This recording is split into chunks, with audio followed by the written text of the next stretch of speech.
John Dee, un saggio del XVI secolo, che cercava la conoscenza soprattutto. Fece tesoro di grandi conoscenze appartenenti a tutte le scienze del tempo. Era un uomo estremamente intelligente. Quando raggiunse tutti i suoi obiettivi, decise di continuare nei rami più nascosti del sapere, nel proibito, nell'esoterismo e nelle ombre.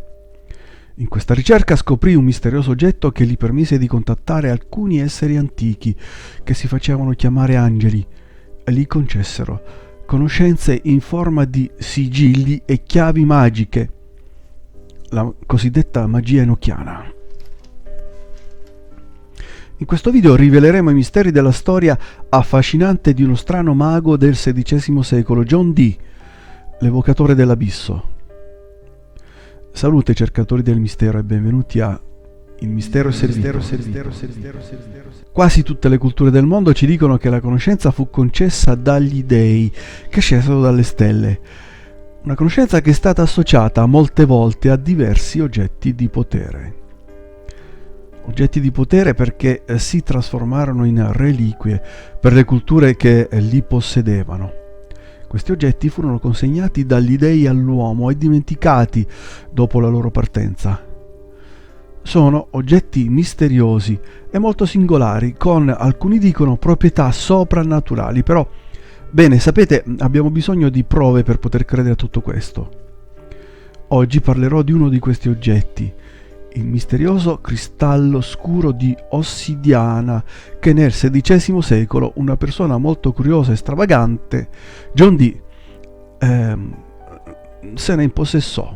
Si trattava in realtà di uno specchio rotondo concavo di ossidiana.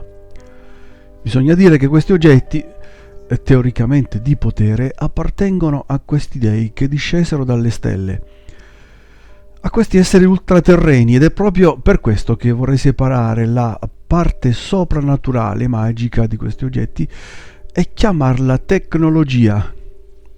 Chiamarli oggetti tecnologici per l'effetto che riguardava la tecnologia di questi esseri.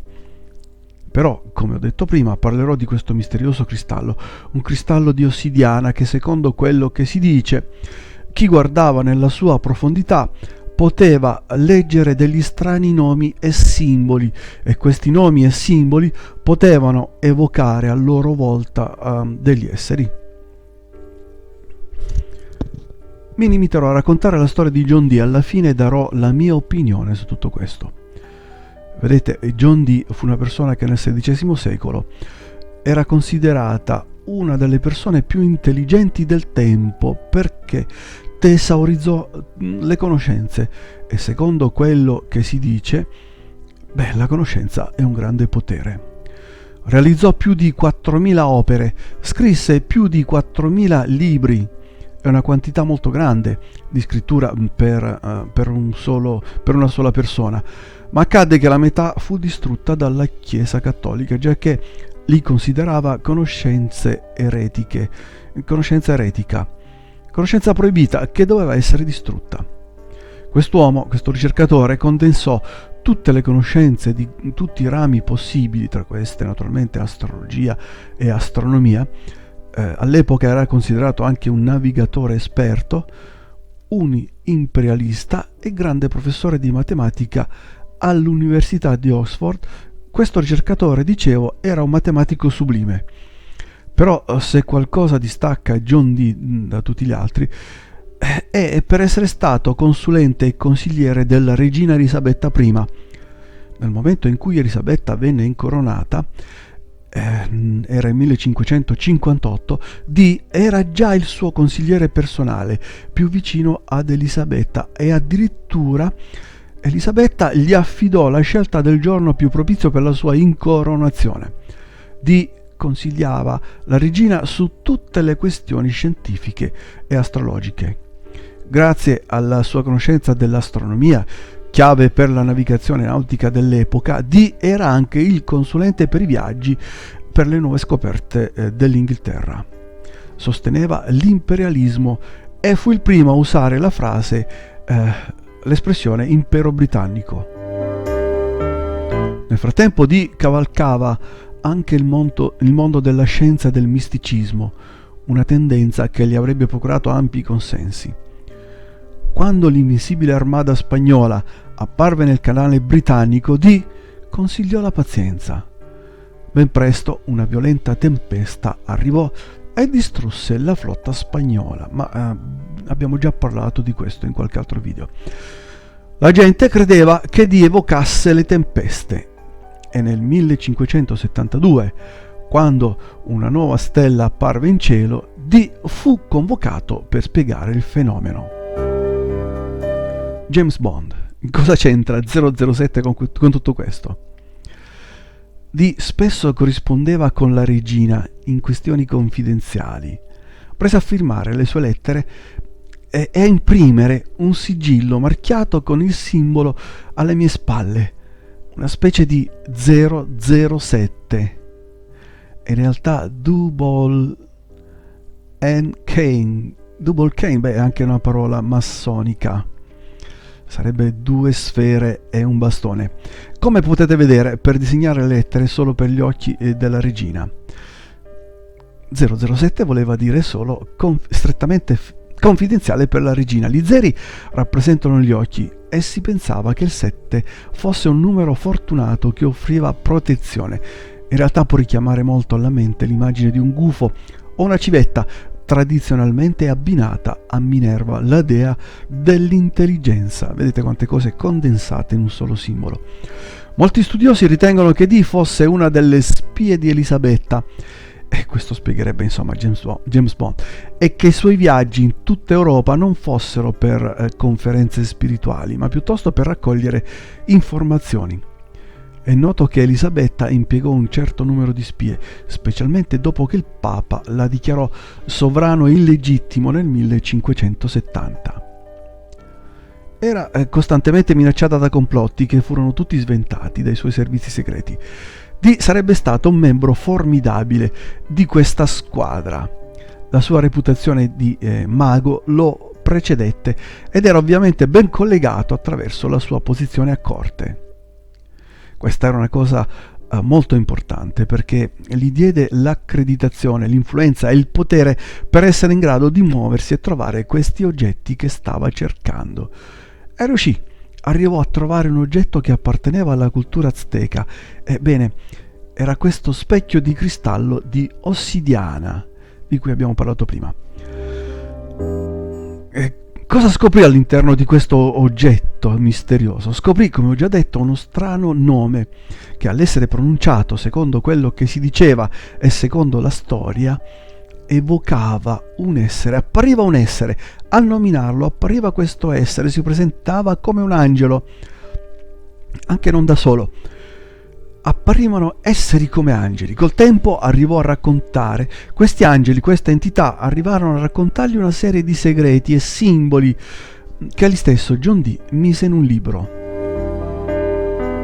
Con alcuni simboli formò un linguaggio che chiamò linguaggio enochiano, il linguaggio degli angeli.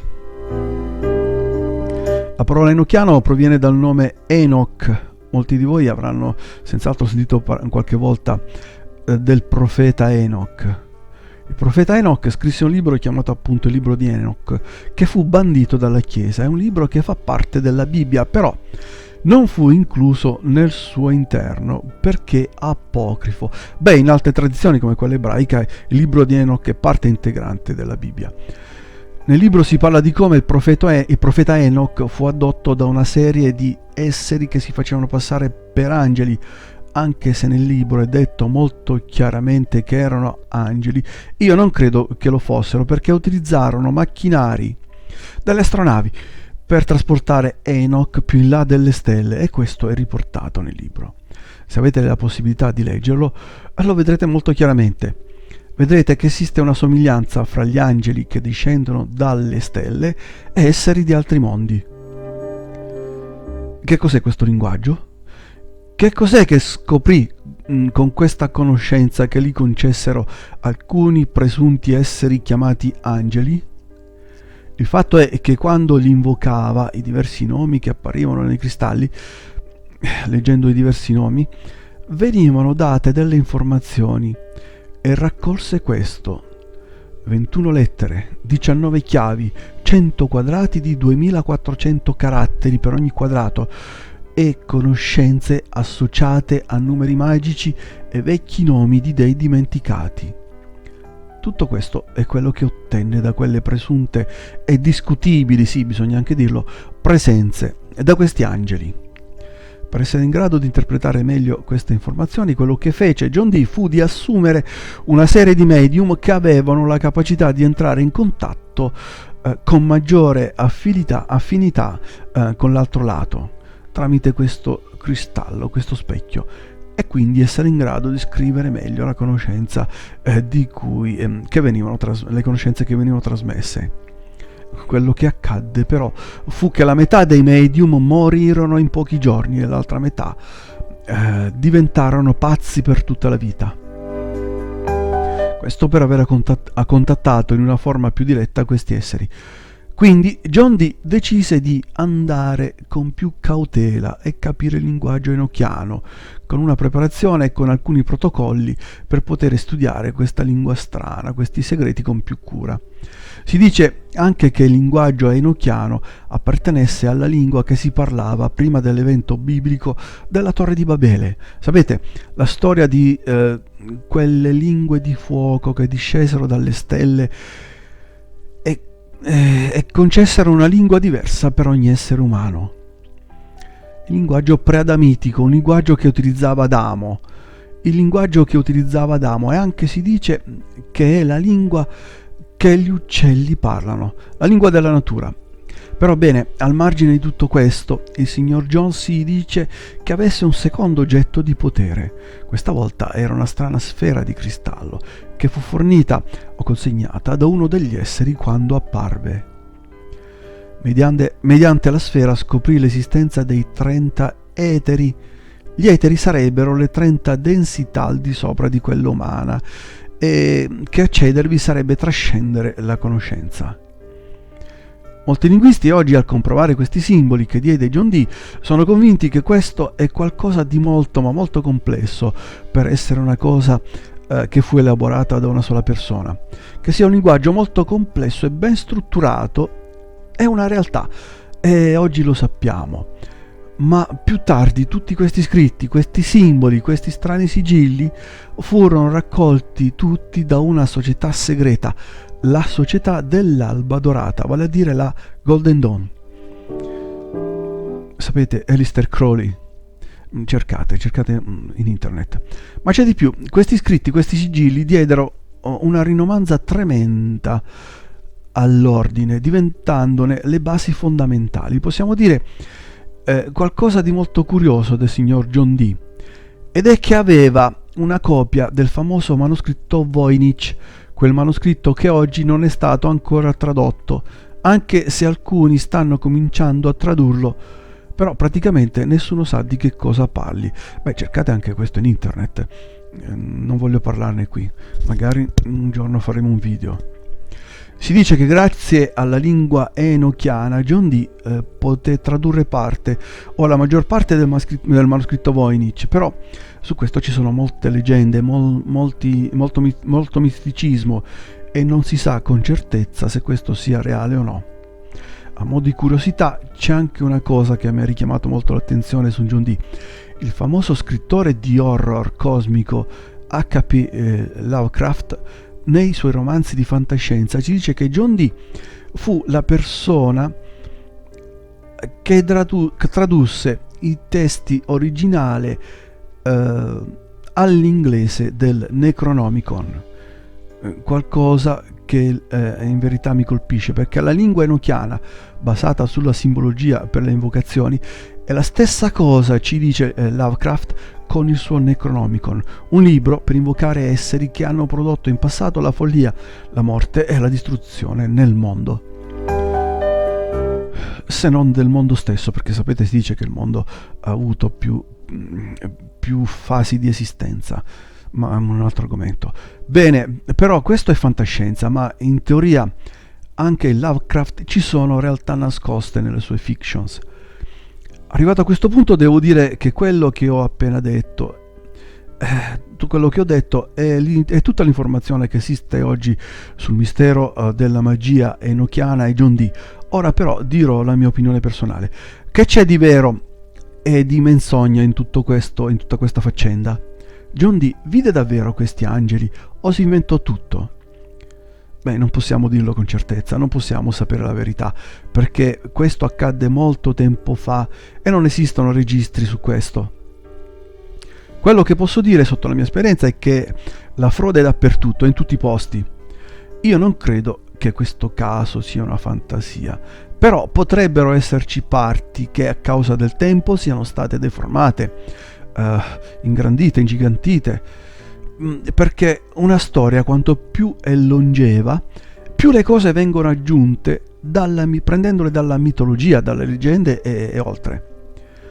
Penso che se davvero John Dee contattò questi esseri con queste conoscenze occulte proibite, e questo sì che è vero, che sono presenti nel nostro quotidiano, penso che non fossero angeli.